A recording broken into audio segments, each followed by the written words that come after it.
go through the tens of thousands of years of evolution during their embryogenesis. Okay. This is called ontogeny recapitulates phylogeny. And any God there? No. Any soul there? No. Okay? We still see no evidence of soul. We know just about everything, but we see no God or soul. And again, each of the single cell, we can reduce it to, we understand the cell very, very well. You know, your plasma membrane, all your proton, your pumps, and then your nucleus, your cytoplasmic reticulum, your Golgi apparatus, and then your mitochondria, and so on and so forth. We know it all. And then let's take the nucleus with last time from our PowerPoint presentation, when we go smaller and smaller and smaller and smaller. Okay, this is the application of that. Okay, we can see that, and then we can reduce this to the DNA double helix. And what are DNA double helix? Well, they are just carbon, nitrogen, what else? Okay, right. So again, you know, very complex.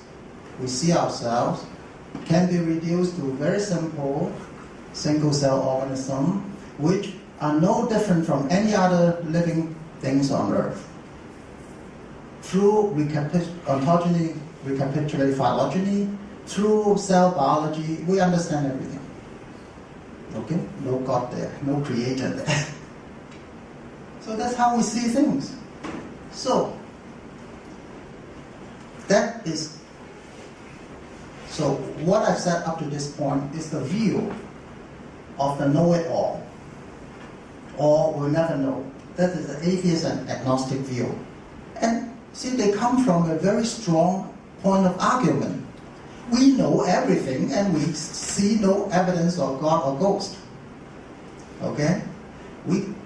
Everything reduced from the, you know, it's like the Bible says, you know, we're all made up of ash, and then, you know, all these miracles spring up and then we die with just reductionism.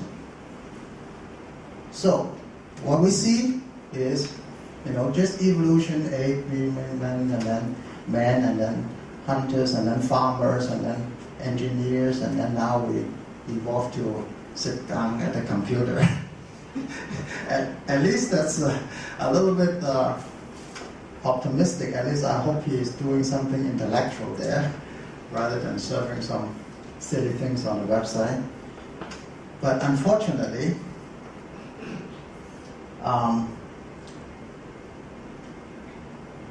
many of us are evolving like this, okay? that is the status of our evolution. So this kind of view is not very meaningful in you know. We also talked a little bit about meaning of life last time. So, you know, if this is the meaning of life, it's rather pathetic, isn't it? But that's what a lot of people are heading towards. A lack of spirituality. So, to recapture all I've said so far, right? We have inorganic, like H2,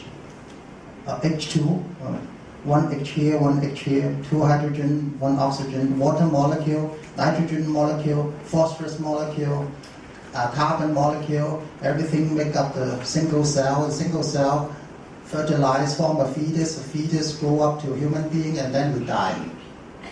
That's it. End of story. Non-believers view. Okay? Right? So what will be the value system during living based on such a view? Well, improve living conditions for oneself and for our offspring, correct?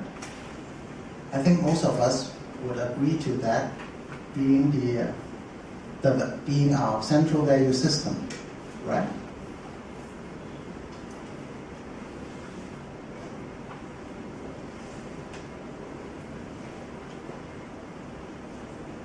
I'll do what that fat man did in the last slide. Drink a little coffee. And perhaps abide by this living condition as well. Nothing wrong with that, providing better condition for me and for my offspring, right? We all agree that. Seems to be the correct value system, right? Seems to be. Based on that view. Then what do we mean by improving living conditions? Well, we use a big term called quality of life.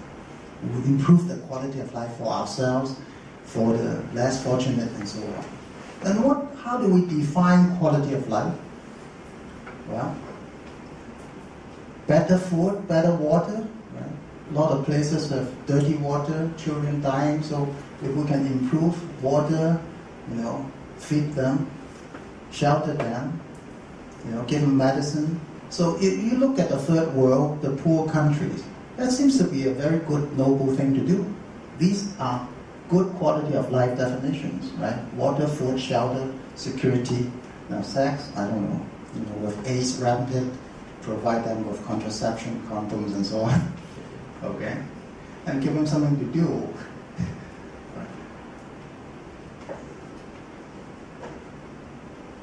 But what about a developed world?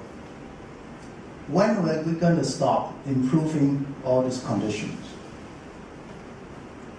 Okay? There's never enough of better, cleaner, better food, better shelter, better, there's no end to having a better healthcare system, cure cancer, I might be 100-year-old, change every single organ in my body to have transplant and live forever. There is no end to this so-called quality of life definition. And in fact, let us take some critical thinking. This kind of quality of life definition is no different from animals, because my cat, he likes better food, definitely. Okay, once he had a taste of the more expensive cat food, he's not going back to the dry cat food again. Okay? He don't want to drink from the bowl. He wants to drink from the toilet, because the toilet is nice, cold, flush all the time. He doesn't drink. So my cat also like better food, better water, better shelter. Okay, nice fluffy pillow. That's what he wants to sleep on, not on this little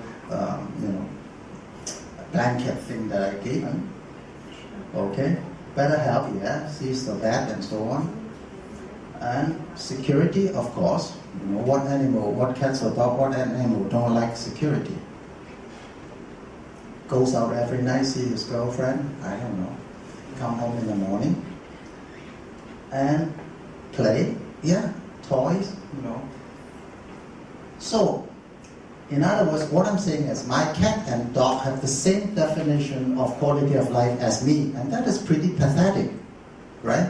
If human beings' quality of life is defined by the same terms as our own cats and dogs, how can we call ourselves human beings? Okay, so this is why it is very, very critical thinking here. No different from animal. In fact, very little different from cancer. Why? Because the cancer cell wants to propagate itself, better living condition for self and offspring. Same cancer cell, it wants better living conditions for oneself and for the next cancer cell, the daughter cells.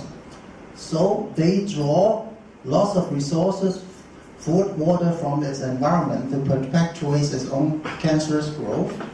And it is growing, of course, very healthy and very secure. And I don't know about sex of a cancer cell, probably no sex there, and play. So many of this also fit the definition of a cancer cell. And not only that, bacteria do the same. Okay? Bacteria, better, they always finding good water, shelter, health, security. And bacteria, yes, many bacteria do have